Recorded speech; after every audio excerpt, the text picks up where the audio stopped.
Bonjour à tous, aujourd'hui on va parler de cette fameuse forme canonique. On est dans le programme de première spécialité maths, chapitre le second degré.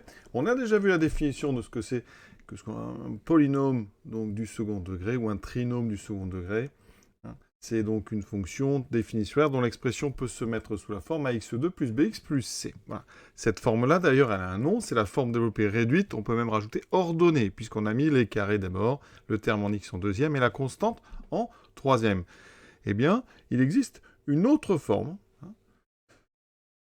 qui s'appelle la forme canonique. L'expression ax carré plus bx plus c, on peut toujours la mettre sous une forme qui est donc cette fameuse forme canonique dont le nom paraît très compliqué, et dont l'expression est finalement plus simple que celle de départ, même si, pour un élève, ça paraît plus compliqué. Regardons par un exemple. L'expression x carré plus 2x plus 5, eh bien, ça c'est donc la forme développée réduite, on dira plus simplement développée.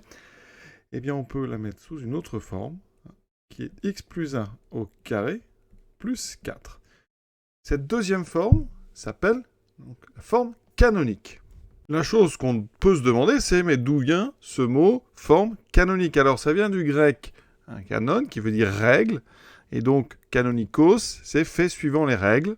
Et en mathématiques particulièrement, quand on dit une forme canonique, ça concerne la forme naturelle intrinsèque, ça veut dire quelque chose qui est indépendant de l'environnement, que vous avez en fait en vous, c'est donc la forme principale d'une fonction du second degré. Alors pourquoi est-ce que cette forme, elle est plus naturelle que la forme x carré plus 2x plus 5? Prenons l'exemple avec x moins 1 au carré plus 3.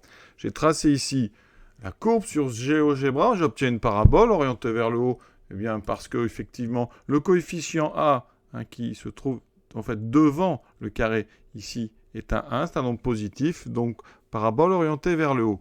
Quand je regarde cette parabole, eh bien les informations dont j'ai besoin pour tracer, en fait, elles figurent déjà dans la forme canonique. C'est pour ça que c'est vraiment une forme qui est très, très importante et très instructive, parce que vous remarquez qu'il y a un 1 ici après le moins, et il y a un 3. Eh bien, 1, 3, ce sont deux choses. Tout d'abord, c'est les coordonnées du sommet. Le sommet de la parabole a pour coordonnées 1, 3. Donc, la forme canonique, elle vous permet de donner directement, instantanément, les coordonnées du sommet. Donc ça, déjà, c'est vraiment très important. Ensuite, ça donne la forme. Si on doit démontrer tout ça, en fait, ça vient de la parabole de la fonction carré, ici en vert, qui en fait va être translatée. On a une translation dont le vecteur pour coordonnées 1, 3. C'est-à-dire que S, c'est à la fois pour coordonner 1, 3, et vous avez un vecteur U de coordonnées donc 1, 3. Et ce vecteur, eh bien, si vous translatez chaque point de la courbe verte, vous obtiendrez en fait l'intégrité de la courbe rouge. Donc cette forme canonique, eh bien, elle décrit instantanément la courbe de la fonction f. Vous voyez, si je prends n'importe quel point de la courbe, par exemple celui-ci, et je le translate ici d'un vecteur 1, 3, j'obtiens un autre point de la courbe rouge. Et en faisant ça avec tous les points de la courbe verte, eh bien, j'obtiens tous les points de la courbe rouge. Donc la courbe ici, eh bien, c'est exactement la même parabole, mais qui a été décalée d'un vecteur de coordonnées 1, 3. Donc cette forme canonique, vous regardez, x moins 1 au carré plus 3, vous savez tout de suite où est la parabole. Donc rapidement un deuxième exemple, ici, moins 2 fois x plus 3 au carré plus 4. Le cours m'indique que a vaut moins 2, donc j'ai une parabole qui est inversée. Là, j'ai x plus 3, donc ça veut dire que le nombre alpha qui m'intéresse, c'est moins 3. Ici, il faut transformer ça en soustraction. C'est-à-dire que mon sommet a pour coordonnées moins 3, et ici, vous voyez, 4. Regardons la courbe sur GeoGebra. Vous voyez que la courbe rouge a bien pour sommet moins 3, 4. Elle est inversée, et c'est la même courbe que, eh bien, alors c'est pas cette fois-ci la parabole x carré, ce sera celle de moins 2x carré. Vous voyez, ce sont exactement les deux mêmes, mais la rouge a été translatée.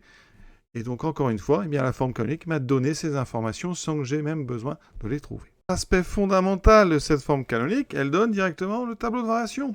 Reprenons mon premier exemple, x moins 1 carré plus 3. On a dit, le coefficient a, ici, c'est un 1. Il est donc positif. On a donc une parabole orientée vers le haut. Donc, on a une fonction décroissante, croissante. L'avantage de la forme canonique, c'est qu'elle me donne directement eh bien, les valeurs à mettre dans le tableau. Ici, on va mettre le 1. C'est l'abscisse donc du sommet, le nombre qui est après le moins. Et ici, le nombre qui est après le carré, ça sera l'ordonnée. comme ça directement. Pour G, on a un A qui est égal à moins 2, donc une parabole inversée, A est négatif.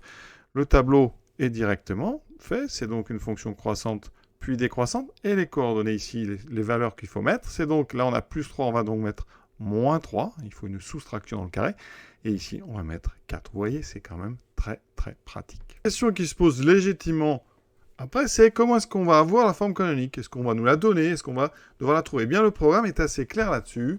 Le programme officiel, donc le bulletin officiel de première spécialité matin. Les élèves doivent savoir qu'une fonction polynôme du second degré admet une forme canonique, ça on l'a déjà dit, et être capable de la déterminer dans des cas simples. Des cas simples, des cas où les divisions, par exemple, par 2 vont nous donner un nombre entier, donc avec des nombres pairs, ou alors avec des coefficients ici qui sont tous entiers. Mais on fera quand même des entraînements sur des formes un peu compliquées, parce que, eh bien, c'est quand même bien de savoir, dans tous les cas, comment on peut obtenir donc, des formes canoniques. Mais on ne va pas s'entraîner, se surentraîner sur ce thème-là. L'important, c'est qu'un élève comprenne bien cette méthode qu'on appelle donc de complétion du carré, quand on, eh bien, à l'aide de x carré plus 2x, quand on fait apparaître une identité remarquable x plus a au carré. Donc, comment est-ce qu'on a la forme canonique? Alors, la première chose, c'est qu'on va vous la donner. On peut, par exemple, vous dire, montrer que pour tout x réel, x carré plus 4x plus 3 est égal à x plus au carré moins 1. Pour ça, comment fait-on? Eh bien, on va partir du membre de droite. Donc, on part de la droite. Donc, on va passer par x plus au carré moins 1. On va développer, j'applique donc a plus b au carré, a carré, plus 2ab, donc le double produit, ça fait 2 fois 2x, 4x, plus le carré de 4, moins 1. J'obtiens x carré plus 4x plus 3, d'accord? Donc, en général, quand on rédige bien, on met soit x réel.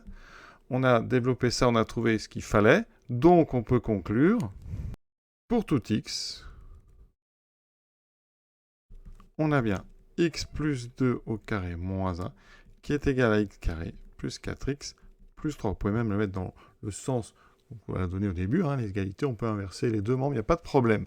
Voilà la première façon de faire. Quand les formes canoniques sont compliquées, s'il y a beaucoup de fractions, des racines carrées, on peut vous donner, dans les devoirs, ce genre de questions. Même chose, on peut apprendre par cœur les formules et les appliquer. Moi, j'aime pas trop, il y en a qui font faire, mais voilà. Alors, bien sûr, il faut que je vous les donne, ces formules. Alors, il y a deux versions possibles. La première que je préfère, cette forme-là.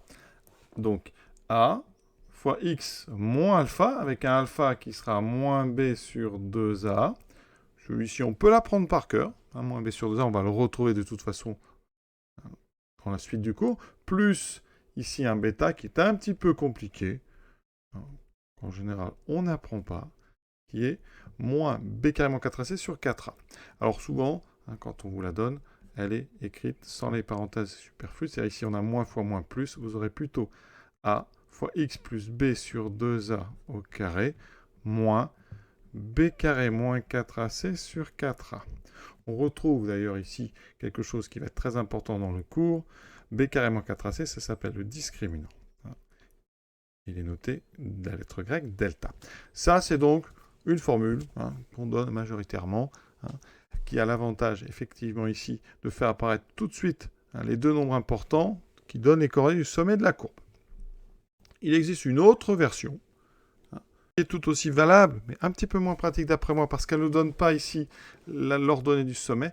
C'est la version où on factorise par a toute l'expression. Ça veut dire qu'ici, eh bien moi j'ai un a ici, devant mon carré, et après un deuxième terme, j'ai deux termes. Cette forme-là, il y a juste un seul facteur. Alors si je développe la forme ici de cette autre version, vous aurez exactement x plus b sur 2a au carré avec le a. Et là, vous voyez, il y a un petit champ, parce que quand on développe le a, on le distribue.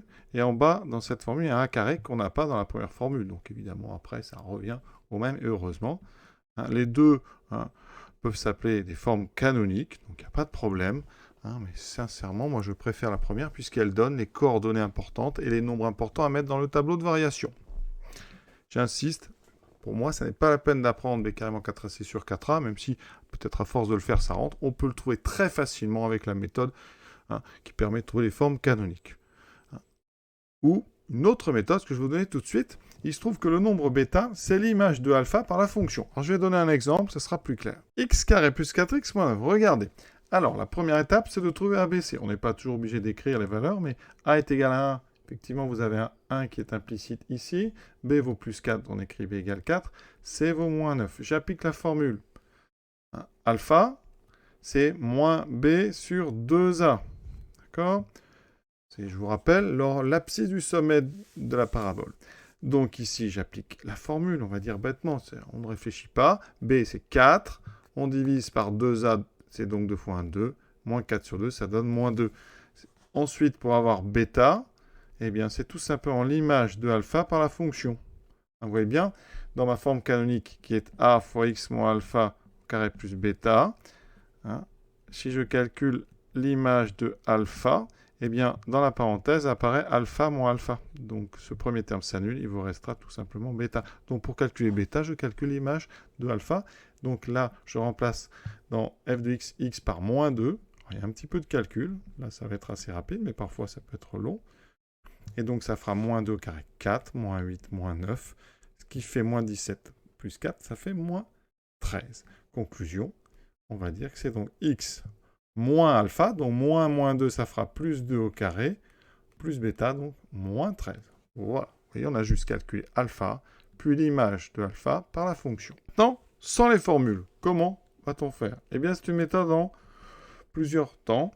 Alors ici, il y a en fait 4 temps en général, mais quand devant le carré, il y a un 1, on a déjà le premier temps qui est fait. Donc là, il va y avoir 3 étapes. Première étape, eh bien, on va écrire un carré, comme ceci. Avec x, on regarde le coefficient du terme en x, plus 4. On le divise par 2. Donc plus 4 divisé par 2, je vais écrire ici plus 2. D'accord? Ça, c'est la première étape. Deuxième étape, je dois enlever le carré du nombre que je viens d'écrire ici. J'ai écrit plus 2, j'enlève donc le carré de 2, c'est-à-dire moins 4. Et je n'oublie pas de recopier le moins 9 qui était là.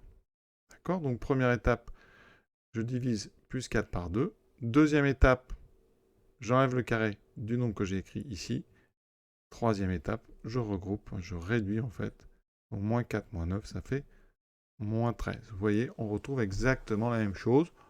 Alors c'est plus rapide si on sait bien faire, mais vous avez librement le choix de choisir une méthode ou l'autre, il n'y a aucun souci. Un deuxième exemple, moins 2x carré plus 2x moins 3. Avec la première méthode, alpha, alors moins b sur 2a. Donc a vaut moins 2, b vaut 2. Vous voyez, on n'a pas besoin de c pour cette méthode. Il vaut moins 3. Ici, donc j'ai moins, alors b c'est 2, sur 2a, 2 fois moins 2, moins 4. On a un moins haut, un moins en bas, il s'annule. Il me reste 2 sur 4, il me reste 1 demi. Maintenant, je dois trouver l'image. Alors, la fonction, c'est g. L'image de alpha, c'est donc g de 1 demi. Je remplace dans l'expression x par 1 demi. Il y a un petit peu de calcul avec des fractions. Voilà, il faut savoir faire. Ça fait donc moins 2 fois le carré d'un demi qui vaut 1 quart. 2 fois 1 demi, ça vaut 2 sur 2, ça vaut 1, moins 3. J'obtiens moins 2 sur 4 qui vaut moins 1 demi, ici moins 2. Je mets au même dénominateur, moins 1 demi, moins 4 demi, ça me donne moins 5 demi. Conclusion, j'ai trouvé une forme carrée qui est... Alors, on va réécrire le moins 2, ça c'est important, il y a le a devant. X moins alpha, donc moins 1 demi, au carré, plus f de alpha, qui est donc moins 5 demi. Voilà avec cette méthode. Avec la méthode générale, première étape, on factorise par moins 2 cette fois-ci. On factorise par moins 2 les deux premiers termes. Ça me fait donc x carré plus 2 sur moins 2 fois x moins 3. Vous voyez déjà, alors 2 sur moins 2, ça fait moins 1. Donc ici, j'obtiens x carré moins x. Ça, c'est donc la première étape. On factorise par a. Première étape, factoriser par a. Deuxième étape, on fait apparaître le carré et on le complète. Donc j'ai un carré ici. J'aurai le moins 3 là. Donc ici, x carré moins x. Je vous ai dit, très simple. Vous prenez le nombre qu'il y a devant x, c'est moins 1, et vous le divisez ici par 2. C'est tout simple. Donc moins 1 par 2, on va écrire moins 1 demi. Ça, c'est la deuxième étape. Étape 3, on compense, la compensation. Vous avez ici un terme de trop qui est le carré de 1,5. Le moins au carré va faire plus. De toute façon, moins 1,5 au carré, c'est comme 1,5 au carré. Ici, vous allez devoir faire moins le carré de 1,5 qui est 1/4. On compense. Et vous n'avez plus maintenant qu'à faire la dernière étape. On développe. Développement. Donc, j'aurai moins 2 fois x moins 1,5 au carré, moins 2 fois moins 1/4, moins 2 fois moins 1/4, moins 3. Alors, regardez. Moins 2 fois moins 1/4. Déjà, moins fois moins, ça fait plus. Ça fait 2 sur 4, ça fait 1,5. J'ai donc comme opération à faire 1,5 moins 3. 1,5 moins 3, ça fait 1,5 moins 6,5. Ça fait moins 5,5. D'accord? Alors ça, c'est bien parce que moins 5,5, c'est justement ce qu'on avait trouvé avec la méthode d'utilisation des formules. Voilà. Alors, quand on regarde les calculs qu'on a faits, quand on est très rapide, les deux méthodes, de toute façon, prennent peu de temps, mais la plupart des élèves aiment bien en fait la méthode avec les formules, parce qu'on applique. D'accord? Pour la complétion du carré, il y a une petite partie ici, mais vous voyez, c'est pas si dur que ça. On divise le coefficient de x par 2, on enlève son carré, et après on développe. Et vous obtenez comme ça la forme canonique. À vous de choisir, je crois, en fonction des enseignants, ils vous conseilleront, et vous apprendrez une méthode plus qu'une autre. Mais il faut quand même en général savoir faire les deux, en tout cas comprendre les deux méthodes. Résumé, la forme canonique, c'est une forme importante que vous retrouvez dans d'autres chapitres, notamment dans les équations de cercle. Mais c'est une forme qui, dans le chapitre, va servir à démontrer les formules qui vont arriver, qui permettent de résoudre les équations du second degré. Si ça vous paraît très compliqué, les formes canoniques, pas d'inquiétude, on s'en sert finalement assez peu en première. Et la plupart du temps, le prof vous donnera l'expression, ce sera à vous de démontrer qu'elle est valable. Donc, essayez, et plus vous allez essayer de faire des formes canoniques avec les différentes méthodes, plus finalement ça vous paraîtra facile en tout cas. C'est purement technique, il n'y a pas de subtilité là-dedans. Donc, à vous de jouer, à vous de travailler, et à bientôt.